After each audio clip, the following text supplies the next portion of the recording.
5 tips to get you started in sim racing. At number 1, learn the basics in a safe space. This shouldn't be a big surprise. One of the most crucial steps for newcomers to sim racing is to establish a solid foundation in racing basics. This entails understanding the fundamental concepts and techniques that will serve as the building blocks for your sim racing journey.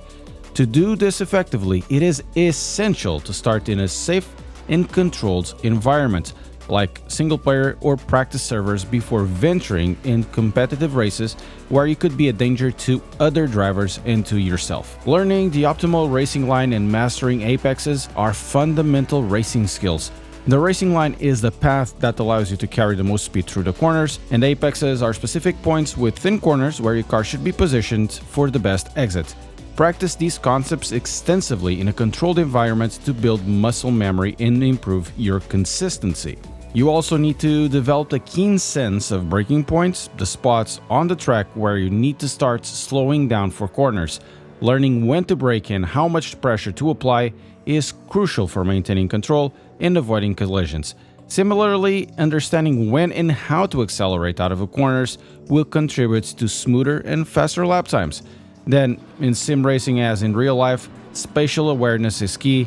Use your mirrors effectively to monitor your surroundings and anticipate the movement of other cars. Developing this skill will help you avoid collisions. A good place to start to have more in-depth tips about these topics is Suelio Almeida's channel. It's an absolute treasure trove of tips, tricks with examples and how to do things, so go check him out, give him a sub, and also while you're here, give a sub to this channel as well. Number 2 is that crashing is part of the routine. Get used to it, it is part and parcel of racing.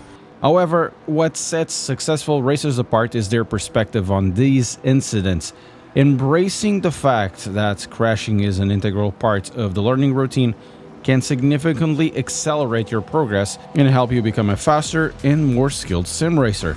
As you strive to improve your lap times in racecraft, it's just natural to want to push your limits. This entails attempting faster lines, braking later, and accelerating harder out of corners. While these endeavors can lead to remarkable gains in speed, they also carry a risk of mistakes. So it is crucial to acknowledge that, as you strive for improvement, you might occasionally exceed your current skill level and experience crashes. Each crash will provide insights into your strengths and weaknesses as a sim racer. By identifying patterns in your mistakes, you can tailor your training to address specific areas of improvement. Perhaps you need to focus on consistent braking points, or practice cornering techniques, or refine your situational awareness. Crashes can be frustrating, but they are also an opportunity to develop mental resilience. Overcoming the initial frustration and remaining determined to learn from your errors will improve your overall mindset. This resilience is a crucial asset not only in sim racing but in various aspects of life as well. I should know about this. So consider controlled experimentation as part of your routine. Allocate time in practice sessions to explore limits of your car, the tracks, and your own skills. By consciously pushing boundaries in a controlled environment, you'll gain a deeper understanding of the physics of racing and how to harness them to your advantage.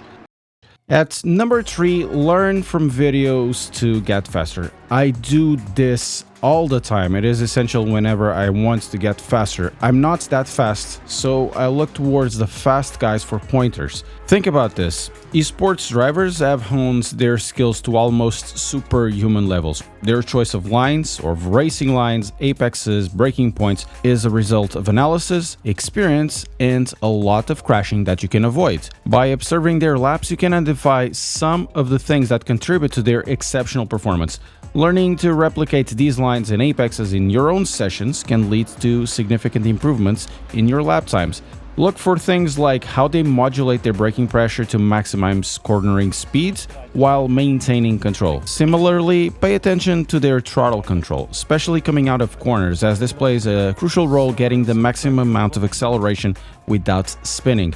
Different tracks require distinct strategies due to varying layouts, corners, and challenges. Learning from the cream of the crop, and there is no one that does it better than the Macho Man Randy Savage. By understanding their strategies, you can get a competitive edge when racing on those same tracks, as you'll be armed with insights that can help you navigate tricky sessions more effectively. What you'll be doing, learning through the videos, is getting their experience condensed into a format that can be understood. Trial and error is part of the grind, but here you'll be removing a lot of the guesswork as you will be pointing yourself to the right direction. Apply what you learn from their laps consistently in your practice sessions, and over time you'll develop a deeper understanding of how these techniques translate to your overall performance and contributes to faster lap times. The most difficult tip though will be number 4, which is learn racecraft. In my opinion, racecraft is definitely king and one of the less talked about tips for anyone, let alone newcomers.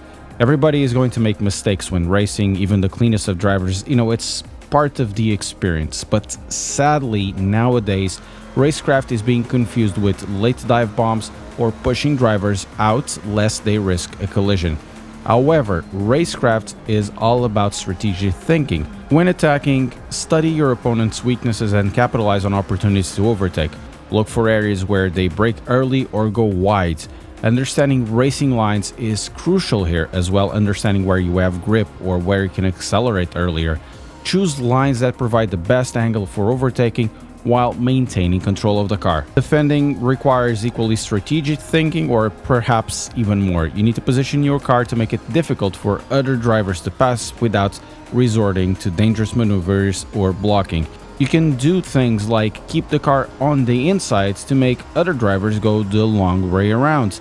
Here, you'll have to learn the track deeply to understand where is the most advantageous car position. You need to remember, defensive driving is about asserting your position without causing collisions. Spatial awareness extends to predicting the actions of other racers. You need to use your mirrors to monitor the other drivers behind you and anticipate their movements. Being aware of their positions helps you to adjust your track positioning to maintain your advantage while avoiding potential collisions. This level of awareness can give you a significant edge on tracks, but it's something that requires a lot of trial and error. If you watch top-level racing, sim racing or not, good racecraft is more of the dance with sometimes fisticuffs. Lastly, number 5, don't be over-fixated on hardware. Yes, please don't. I know that because I do a lot of hardware reviews, and take it from me, after the first $300 or $400 worth of upgrades at most over the most basic of a hardware, the return on that spending is close to zero. Better hardware will definitely enhance your experience. It is crucial not to become over-fixated on hardware at the expense of other essential factors. I have a whole video about upgrades, so check it out. While upgrading your hardware can be enticing, don't lose sight of the core principles of sim racing. Your skill, your practice, adaptability, and enjoyment matter far more than the equipment you use. Strive to be a well-rounded racer who excels due to a combination of skill, determination, and a genuine passion for the art of sim racing, and never become the guy that is all the gear, no idea. And bonus tip, this should come with the turf, is have fun. Remember why you started sim racing in the first place. The enjoyment of the experience, the racing, competitions, and so on. It is super easy to lose track of this, especially when you get super competitive and you want to increase your elo in iRacing or low fuel motorsports, or you want to get the next biggest thing. Well, I hope this was useful for you. Let us know below tips that you have for newcomers or tips you have learned yourself as a newcomer.